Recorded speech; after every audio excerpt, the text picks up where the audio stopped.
Shalom Bapak Ibu yang kekasih dalam Tuhan Yesus.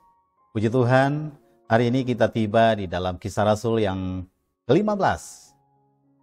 Dalam Kisah Rasul 15 ayat yang ke-37 sampai dengan 38 dikatakan bahwa Barnabas ingin membawa juga Yohanes yang disebut Markus. Tapi Paulus dengan tegas berkata bahwa tidak baik membawa serta orang yang telah meninggalkan mereka di Pamfilia dan tidak mau turut bekerja bersama-sama dengan mereka.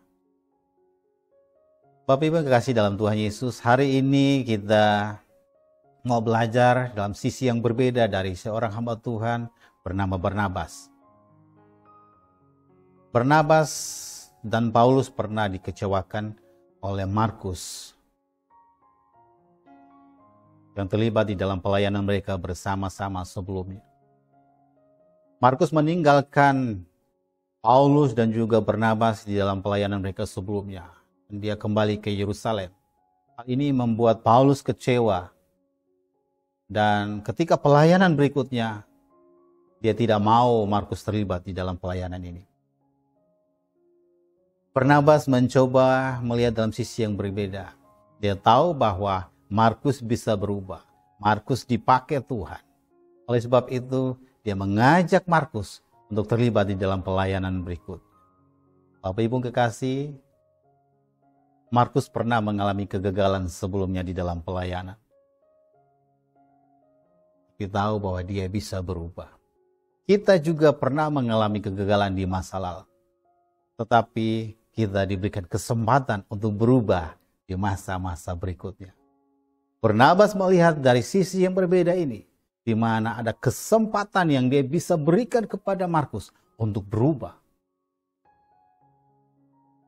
Dan perubahan yang diberikan oleh Markus itu terus terjadi. Dan perubahan itu dapat dilihat oleh Paulus, sehingga dia mengajak kepada Timotius untuk bisa memanggil Markus untuk terlibat lagi di dalam pelayanan-pelayanan bersama dengan Paulus. Bapak Ibu, Injil Markus yang hari ini kita baca, itulah Injil Markus yang ditulis oleh Markus yang pernah mengalami kegagalan pada masa sebelumnya. Dia bisa berubah karena ada kesempatan yang diberikan oleh Barnabas kepada dia. Tuhan memberikan kesempatan yang sama ketika kegagalan atau pengalaman masa lalu kita yang buruk. Hari ini Tuhan akan membawa kita kepada perubahan karena ada kesempatan yang Tuhan berikan kepada kita. Barnabas seorang yang diberi kesempatan oleh Tuhan untuk memberikan perubahan kepada orang lain. Hari ini kita juga diberi kesempatan oleh Tuhan untuk bukan saja kita berubah, tapi kita memberikan kesempatan kepada orang lain juga untuk berubah di dalam Tuhan. Bahkan dipakai Tuhan lebih luar biasa, lebih dahsyat di dalam Tuhan. Markus merupakan contoh yang baik, perubahan dalam hidupnya, karena dia mengambil kesempatan untuk berubah. Barnabas merupakan contoh yang baik, memberikan orang lain kesempatan untuk berubah. Hari ini ada dua hal yang perlu kita lihat dalam kehidupan kita. Yaitu kita diberi kesempatan untuk berubah.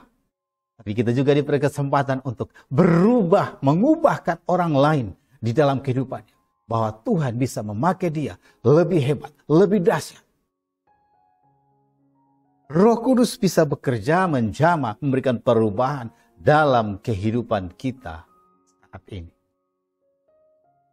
Percayalah bahwa ada kesempatan dalam kehidupan kita. Percayalah bahwa Tuhan memberikan kesempatan untuk kita memberikan perubahan juga kepada orang lain. Tuhan memakai kita untuk memberikan perubahan kepada orang lain. Haleluya.